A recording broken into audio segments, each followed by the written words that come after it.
to Sugar Coated. I'm your host, Adrienne Garland, the CEO and founder of She Leads Media. For far too long, women have been conditioned to sugarcoat their words, their actions, and the way they show up in the world, and to conform to certain cultural norms and ideals.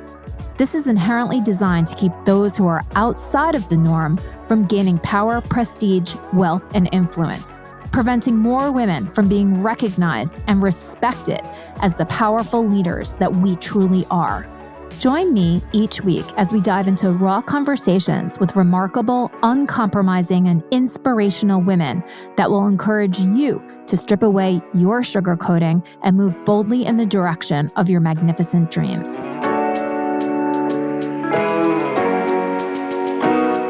Hi, everybody. This is Adrienne Garland, and welcome to Sugar Coated. I'm so excited to introduce my next guest to you. Her name is Kirsten Field, and she's the founder of Kids Crafts. Kirsten also donated many amazing, beautiful Ruth Bader Ginsburg jewelry boxes to the She Leads conference that just happened on November 10th. So everybody was so inspired to get their hands dirty and create these incredible jewelry boxes. So I would love to take this opportunity, Kirsten, for you to introduce yourself to the She Leads and the Sugar Coated audience. Yeah, thank you so much for having me. As you said, I'm Kirsten Field. I own a company called Kids Crafts, and I guess a little bit to back up about how we started. We've been in business since 2013, and the business really started out as me as a mom I had gone into like a elementary school and volunteered for their holiday workshop. And it really struck me that the kids were spending so much money on, the chintzy earrings that turn your, ears green and like the number one mom mugs. And I thought there has to be another company out there that sells, better products for the kids to be giving, for their holiday shop. And there wasn't. And so I came up with the idea of, well, what if I create a company that makes gifts, that I supply elementary schools with, these supplies to make gifts for mom and dad versus buy them. Yeah. And so that's kind of how the business started. Was I had this idea of, creating this company where we would come up with 10 different products. The kids would then make them. We would supply schools with all of the supplies. And I went and got funded by a venture capital company in Grand Rapids called Start Garden. And so they funded me at the $5,000 level. And then part of that funding was come back 6 months later and tell us how you're doing. And then we'll decide if we want to fund you further. So I came back 6 months later and they decided to fund me at the $20,000 level. But at that point, Rick DeVos, who was one of their, major contributors and board members, said, well, we're going to fund you, but you really need to figure out a way to sell these crafts more than just at a holiday shop. You got to be making income, all the time, 24/7. Like this isn't going to work. And so I was like, okay. And, I acted like, yeah, I got that. No problem. I want to do this. And I think that's kind of been my business model the whole way through is like, I'll figure it out. I can get this, and so fast forward like a month later, and we were in a Bass Pro Shop store with our kiddos. And they had their Santa's Wonderland event going on. And one of the activities was to create a craft.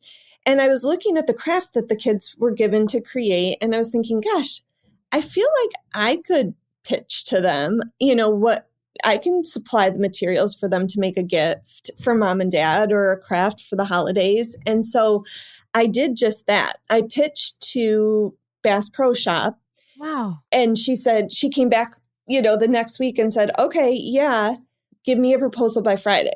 And I was like, oh, okay. Again, I'll figure it out, right? I'll figure this out. And so that relationship ended up, I started with their Halloween craft, and it grew from 2013 to 2019 to the point that we were supplying over 2 million crafts to them a year for their in-store kids events. And so the school business kind of just dropped off. I couldn't get that business to just take off the ground. It just was tricky because PTOs always are changing with different contacts. And I ended up making the Bass Pro Shop, Cabela's, Macy's was another one that we would create themed craft kits for their in-store kids events. And then COVID hit. So my business was doing great right up until all events got canceled. And so I really was at a point, Bass Pro Shop, said we're not doing any more events right now. Macy's decided they're not going to do any events. And so it was really like, oh, I have no business now. Literally, my business is gone. Right. So how do I pivot?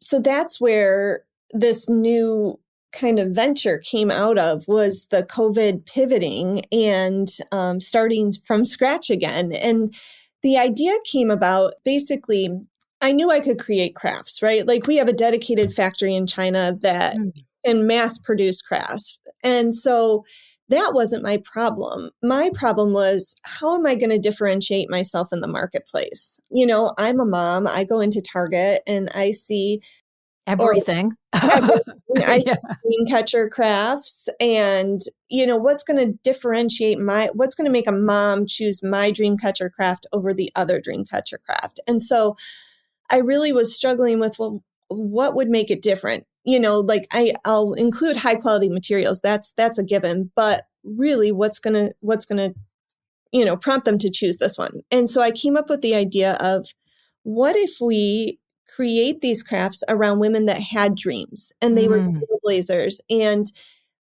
give girls not only a craft, but a story about a mighty trailblazer.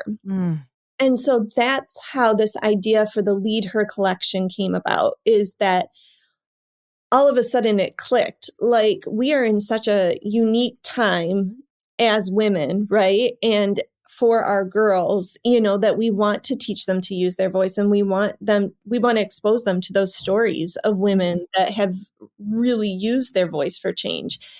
And so that's how this Lead Her collection was born. And so basically, I'm sure that you saw with the boxes, is that we provide like the craft, but then we also give the story about these women and how they, as teenagers growing up, kind of use their voice for change. And then we also include Lead Her question cards. So in addition to them creating the craft, the Lead Her card can kind of serve as like a parental resource that, parents can use that to kind of have those conversations with their girls about, well, when's the time that you used your voice for change? Or when did you stick up for yourself when you felt like a situation wasn't right, or it didn't feel right? So there's never a better time than when kids are crafting and using their hands to be like talking to them. And so to kind of have that leader question card and, use those talking points, kind of helps out for parents. And so that's how our Lead Her collection got started. Then I was also kind of like, I have 2 girls. And so 1, teaching them about mighty women, but 2, they've watched me grow a business, right? Yeah. They've seen me in the entrepreneurial role of creating a company from nothing. And I've seen them, through me doing this, I've seen them want to do their own little businesses, right? Oh my God, So like creating, painting rocks and selling them at the end of the driveway, or selling our mint for mojitos to the neighbors. That's a good COVID business. I mean, it is. Everybody needs the mint for the mojitos. But so I wanted to create another line of crafts, which is called our Innovate Her line. And this line is all about the crafty girl with the entrepreneurial spirit. So while it's keychain crafts or pop and paper clips, when they're done with their craft, we also include all of the packaging that they need to then sell it as a finished product at the end of the driveway or wherever.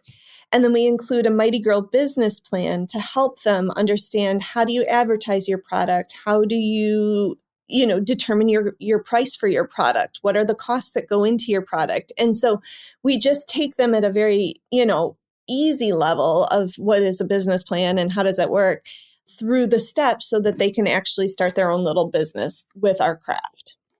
that idea came to me in February of 2021.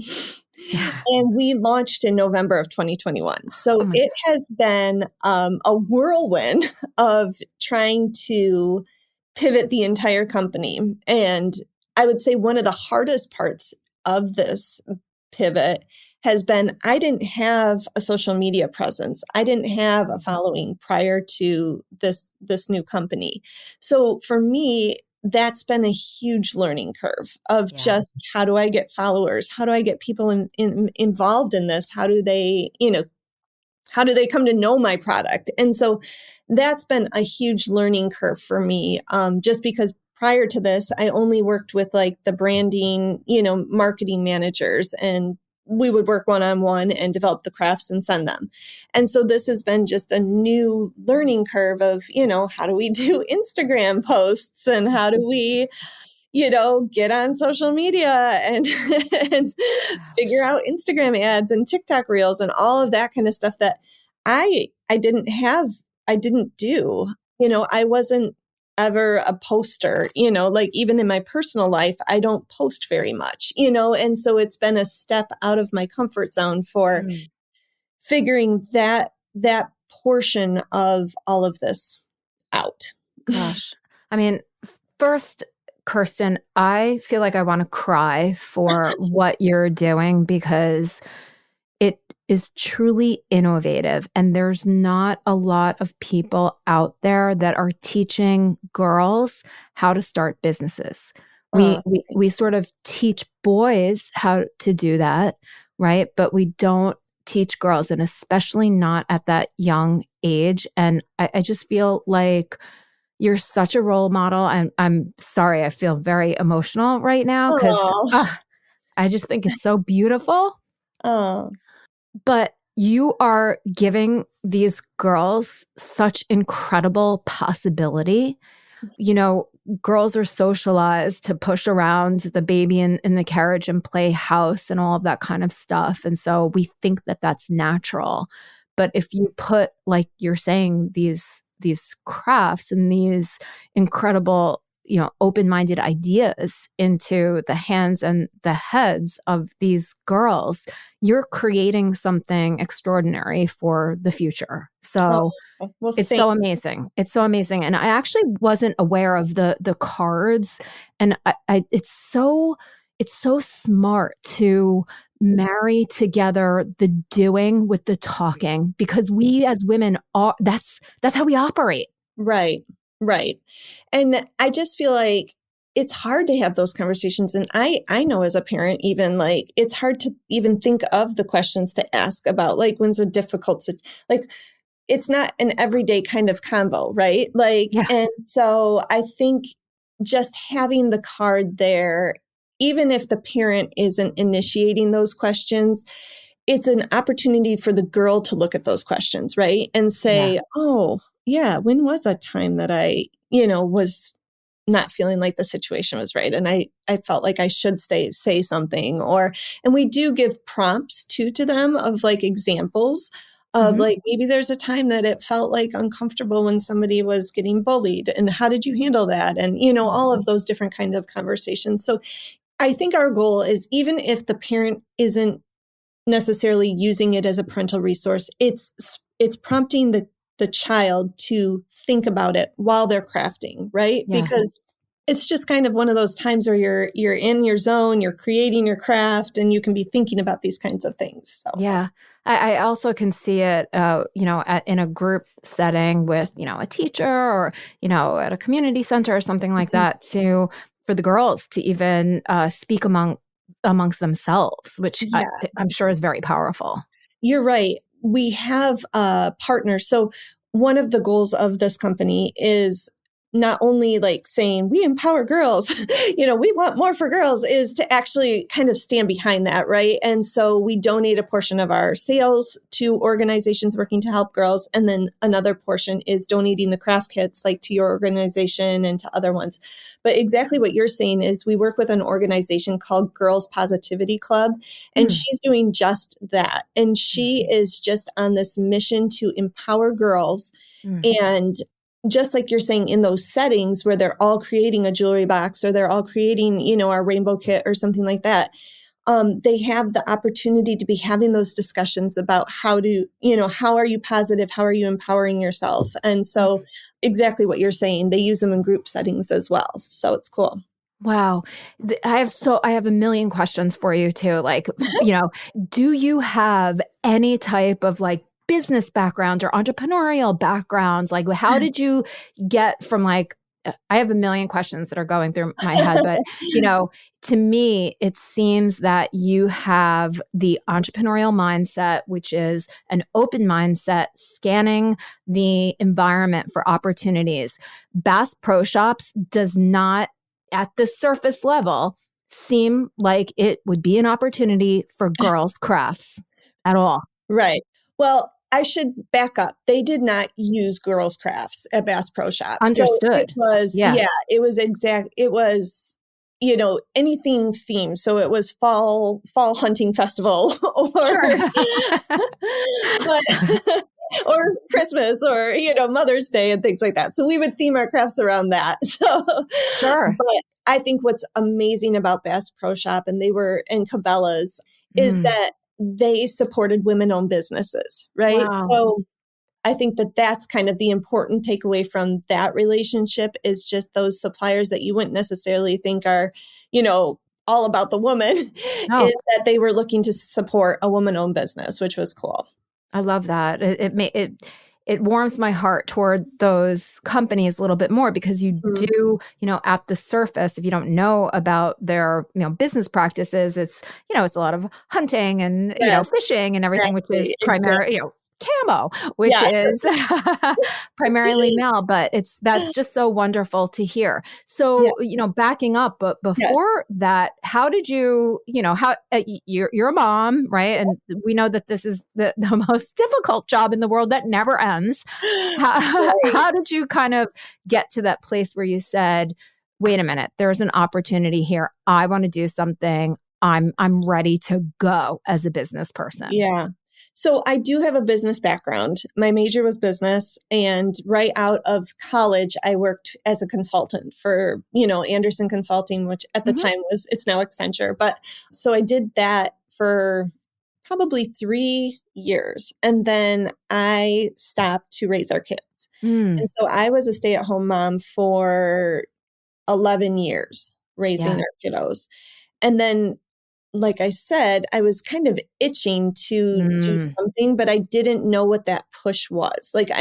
And I told my husband all the time, I'm like, I don't know how I'm going to get back into business. Like, I am so irrelevant right now. Like, everything has changed. Software has changed, and he's like, Kirsten, the opportunity will come. The opportunity will come. Like, you're doing the most important job right now in raising these kiddos to be amazing humans. And while I loved that, towards the end, around 10, 11 years, I was like, I need to figure out what I'm going to do. And then that holiday shop thing, the volunteering at that was kind of the first, wait a second, I can do something better here. And that's what started all of me getting back into working and business. Gosh, isn't it so funny? It's like you think that you're not relevant, but meanwhile, you're more relevant and more innovative than if you had gone back to Accenture or any other company that you would have almost felt less than because you maybe didn't understand whatever, the software or whatever the heck it was. Right. You used everything that you had, including and I'll say it again, your entrepreneurial mindset, your growth mindset. You used that to create something that is incredibly impactful. And just from everything that you've described about the evolution of your business, right? And the fact that you're willing to continually evolve, it says to me that you're an entrepreneur and you always have been, right? And also raising kids, you have to be super creative to keep them occupied. And also for yourself, right? You need to keep your own mind occupied while they're doing their own thing. So I'll just say it again, like I admire you greatly. And I think that you can, I hope that I don't embarrass you, but it's like, you can also be an inspiration for other moms who feel like all I've done is raise my kids. Yes, I P.S. have It's been not there. over. Yeah. Yes, I have been there many a time in my head of like, well, this is it. Like, and this Yeah. is it is a lot, right? Like we're talking, it's a lot, but It's a lot. it does feel like there is a sense of like, what am I going to do after this? I don't know how to get back into it. And, I would just say, I think had I not taken those years, so we have a senior right now. And so I'm looking back and you will never regret that time, right? Like No. now that it's gone and everybody says it goes so fast, but now that it is really like they're moving on, Yeah. I don't regret it at all. And I think that there is such a opportunity, and you are still relevant is what I would say. Are Yes. insanely creative and opportunistic and Everything. We're everything. everything. Yeah, I totally agree. And another point that I think is really important too, it seems to me that your partner was also incredibly supportive of you and encouraged you, and he saw something in you, right? That he sees you every day. Right. He knows that you had a gift, and the fact that he was able to say to you, just wait, like that opportunity is going to be there. That is incredible. Yeah, I know. I am Oh, very fortunate. I have an amazing husband, God, it and he sounds is like the it. biggest cheerleader of this whole thing when I'm like, I think I'm just tired and I want to be Yeah. done. He's like, Drink a mojito. drink, let's go get some mint. Oh my gosh, this is so interesting. And, to me too, I see such great possibility for your business to go in almost any direction that you want it to. Especially now, there is that trend toward education and bringing people back into, history and our education that have sort of been wiped out of the history books, right? It's not just women, it's, Native Americans, it's African Americans, it's all of the people that helped us to build this country that we sometimes just wash right over. So, like, I see the possibilities, Yes. and it seems like there's a lot to do, but at the same time, as a business owner, you also want to kind of stay in the lane that you are, not just comfortable with, but that is going to be generating that revenue. Yes, 100%. We've been really fortunate. I would say, we launched in 2021 and we're already on the shelves at Meijer stores, which is a Midwest store. Yep. And then we are also scheduled to be in Walmart in March. And Wow. so I think that the idea of these trailblazer crafts and the entrepreneurial crafts really resonates with people, Yeah. and so we're just very fortunate that other people see the value in what we're trying to do, because everything that you were saying about how important it is for girls, we've done so much research in trying to figure out how to sell these crafts and what to do. And it's shocking. 2/3 of girls don't think that they can be whatever they want to be. I They know. don't. And so it's like, how do we teach them that? And how do we expose them to these women? How do Yeah. we make a product that can expose them to feeling like they can be more and do more and Mm. that they're special and their voice matters. And so Yeah. everything that you're saying is just exactly correct in terms of, the importance of it right now. Yeah. And I also have another question, just like one of these practical questions for people who are entrepreneurs and thinking, okay, I want to create a product, right? A lot of times women, again, sweeping statement, we create these service type of businesses because it's what we know. We come out of corporate, we start a marketing consulting or, accounting or insurance, whatever it is. But a product business is a little scary because forming relationships with big factories in China, Mhm. how do you possibly do that from the US? Like, what process did you have to go through to identify the right factory? I'm sure there's certain criteria that you had. You don't want anybody being harmed in the process of creating these kids' crafts. Oh, So how no. did you go about Yeah, doing that? no, we work with, we have very strict guidelines for our factory, and we ensure that there isn't any type of, unsafe working conditions and things like that. I've actually been over to China and met with our factory and seen it, and I'm very fortunate. I have two amazing, amazing suppliers that I honestly consider friends. And I Wow. think we've also had those experiences with early on with factories that didn't end up being the greatest, right? Yep. We had one batch that they didn't heat the adhesive right for our felt sticker crafts, and you couldn't pull the back off. Like, it was horrible. And I think, I would say for any entrepreneur that's looking to create products in China, I would say, one, get a lot of samples, get a lot of samples. Mm-hmm. Two, I would say, do your research, right? Like, even though they send you a sample, it's important to see how they're going to print that. For instance, I have a friend that just did a, production in China of a book, and the sample they sent her was different than the actual produced product because they printed it differently. They used a different printing mechanism, and they didn't tell her that up front, that they were going to print it differently. They just did a sample of it and then they printed it differently.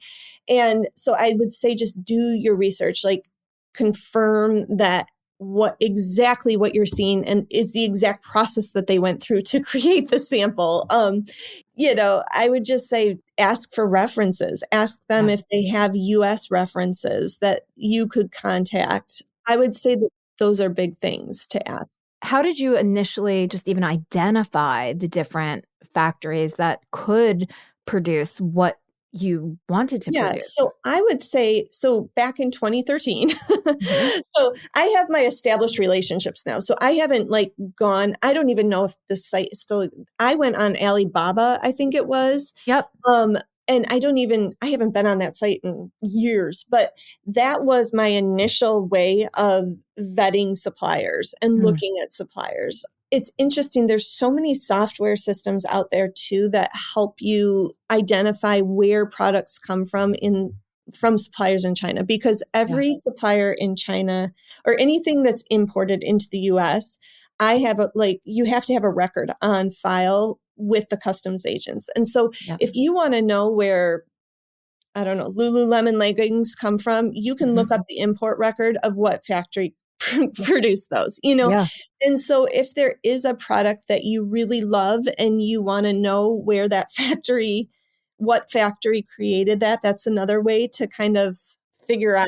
Backwards engineer almost who to reach out to. Yeah. That's such an incredible advice. There's sort of like the steps that you need to take, but then again, it's the confidence in yourself to say, wait a minute, what you're showing me and what I'm seeing don't match up. Let's go through this because you don't want to be then having to deal with something unexpected, or you also don't want to be putting out a product that doesn't meet your specifications. Exactly. And then at some point, you just have to have the faith, right? You have to take the risk. And that's all about being the entrepreneur, right? Is the risk. And I'll never forget that first deposit that I sent to China in my very first transaction was like, okay, they want 30% down. This is like all I have right now, So it's just kind of that leap of faith of like, okay, I'm just going to trust that it all works out. And so you do have to kind of have a little bit of faith and take a little risk, but it's measured risk. You sort of understand, and then you say to yourself, okay, if this doesn't go well, then you're going to have to think about, well, what's the next thing, and then the next thing. Exactly. I just wanted to ask about the venture capitalist, right? So the person that initially gave you 5, then 20. Do you still have that relationship? How did that kind of transition? Yep. Once I started working with Bass Pro Shop, I was able to fund myself. Great. And so I ended up paying back the venture capital company, and then we kind of split ties. So, yeah. Great. Oh, Yeah. I love that.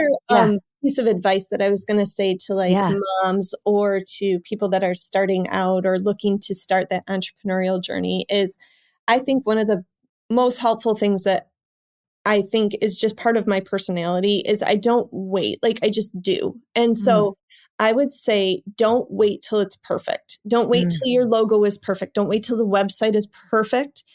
Get it out there. Just get it out there mm. and then tweak as you go because Yeah.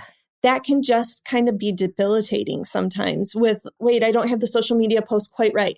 I don't have the website quite right. I want the cart to do this when I click here or all of that. Just get it out there to start and then Mm. tweak, and things change. I mean, I've had probably well, we had a name change. We originally were Elf Factory back in the day, but like when the school holiday shop stuff was going on. But I would say like your name will change, your logos change. Like we've had probably 4 different websites, and I think that's kind of the journey of your business is it will continually be changing.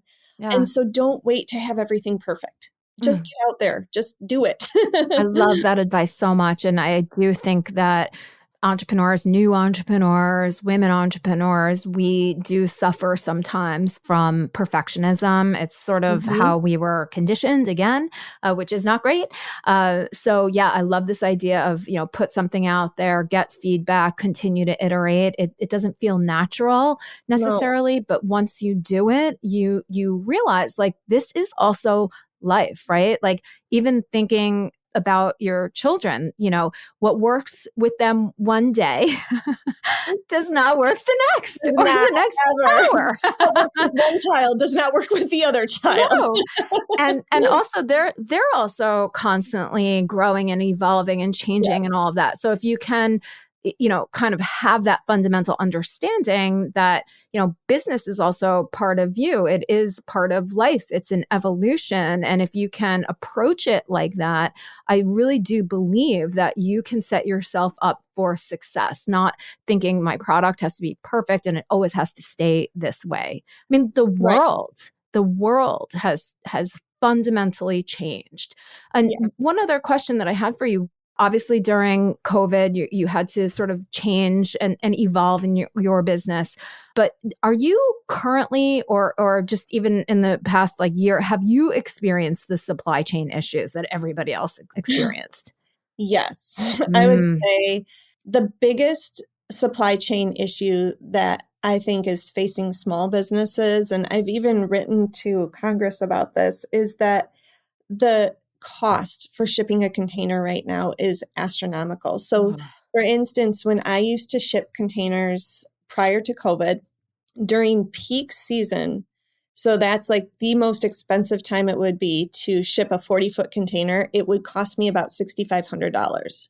okay. That same 40-foot container right now is costing $18,800. Wow. It's 3 times as much. Wow. So, people are still looking for awesome deals on products and things like that. And it's just so hard the margin is so small because our shipping costs are almost more than our products cost. Yeah. It just it's such a tricky time right now with the shipping charges. Yeah. It's like there's so many decisions here, which is, for you, this is your, experience every day. You're constantly having to make all of these decisions and choices and everything. And these relationships that you have with the factories in China. Have you ever thought about, well, what would it be to manufacture some of this stuff here and then trying to figure out, well, what's the cost for doing that here? And then does that all make sense? Mhm. We've looked at a ton of different options. So we've looked at manufacturing in the US. We've looked at manufacturing in Mexico. Mexico? Hmm. I think we looked at India for just a quick second. But the deal is that even if we manufacture in the USA, a lot of craft materials are still imported from China.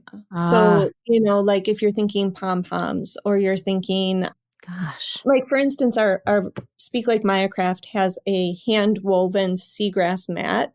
Mm, And to have that produced in the US is just so astronomical that yeah. it just wouldn't be it's cost prohibitive, I guess I should say, Yeah. because we've looked at those options. Yeah. So Yeah. And I really like this conversation because these are the things that you have to consider. And, entrepreneurship, while exciting, while inspirational, while you're doing all of this good stuff, there are absolute challenges Mhm. to, continuing to operate in the Yeah. way that you do. So I hope that supply chain opens up, that some of these costs come down and everything, Mhm. because don't stop what you're doing. Right. It's absolutely incredible. And with all of the different lines, is there a certain age range? I know it's fairly young, but does it kind of touch the college age women? It doesn't. I would say our target age is tween girls. So like that Tweens. 8 to 12-year Mm, old girl is kind of our audience. yeah. Our crafts are a little bit more challenging than, say, the normal, paint a pot kind of craft or something like that. Like they take a little bit more time and patience. And so we kind of really try to target that a little bit older girl that's probably fourth grade to sixth or seventh grade. That's so amazing. There's a couple of other women that I know that are in the same space as you, that when Mhm. we close out, I definitely want to introduce you to them. Right. But through just my relationship with them and understanding of the research, it shows that, girls start to lose confidence in themselves right at that age, from 8 to 12. It's like they fall off a cliff, Mhm. right?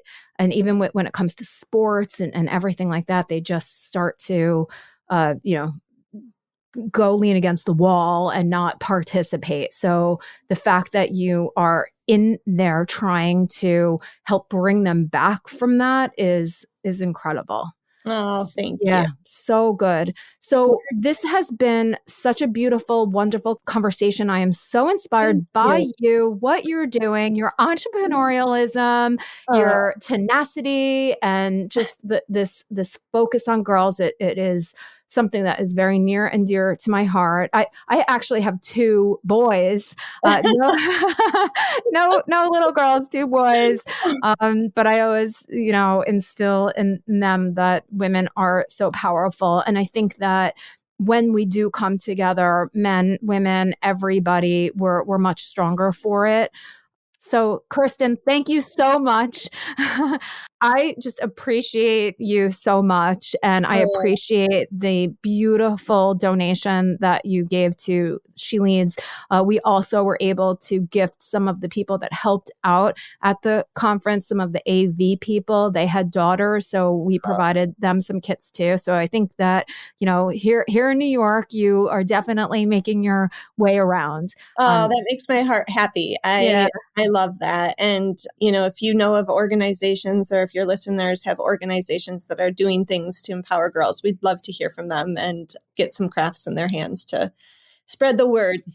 Beautiful. So, how can people find out more about Kids Crafts, more about you? What can they do? Where can they find you? Yep. So our website is kidscrafts.org. So ORG, and it's kids with an S, crafts with an S.org. That would probably be the best way to reach out to us and get in contact with us. Our Instagram is Kids Crafts LLC, but those would probably be the two best ways to kind of reach out and talk to us. They make great Amazing. holiday gifts. Yes, they make great holiday gifts. Thank you so much. And we'll put all of this in the show notes so people can easily find you and follow you and do all the social media things. Oh, thank you so much. I really, really, appreciate you taking the time to interview me and kind of hear the story. Well, thank you so much and have a happy holiday coming up. It's Thanksgiving You this week. too. So happy Thanksgiving. And we will definitely be in touch soon. Okay, thanks again. Take care. Okay, you too.